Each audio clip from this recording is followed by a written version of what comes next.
च धनंजय तानि कर्माणि। और हे ज्ञानधन जी अर्जुन, वे कर्म माम उदासीनवत आसीनम न निबध्नन्ति, मुझको उदासीन समान रहने वाले को नहीं बांधते। तेषु कर्मसु असक्तम, उन कर्मों में अनासक्त हूँ। च धनंजय तानि कर्माणि माम उदासीनवत आसीनम न निबध्नन्ति, तेषु कर्मसु असक्तम।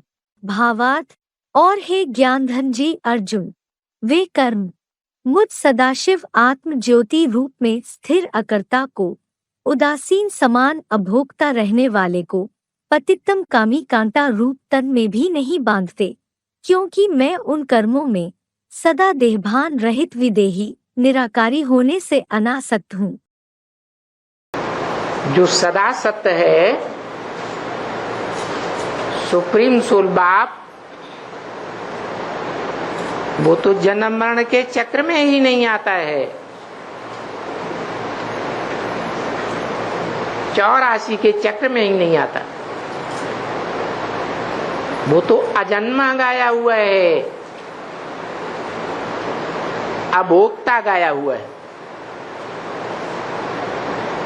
शरीर में आता है,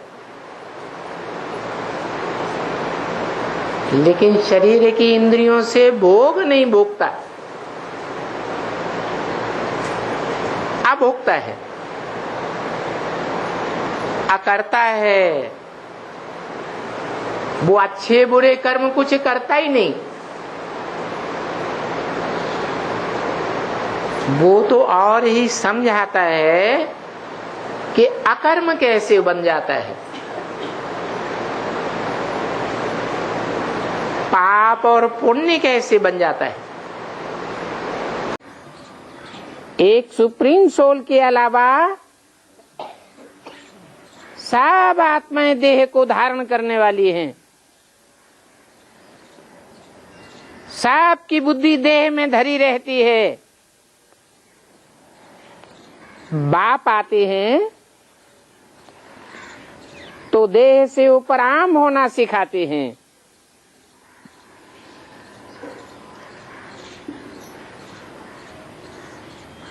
क्योंकि ज्ञान देने वाला वही विदेही बाप है,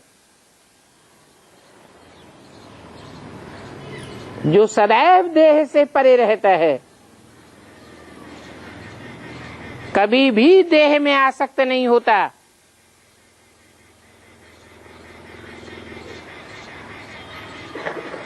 देह में आता है, प्रवेश करके पार्ट बजाता है, परंतु 5 तत्वों के आकर्षण में नहीं आता। भगवान तो निराकार है। जो निराकार होगा वो ही निराकारी स्टेज में तुम बच्चों को ले जाएगा।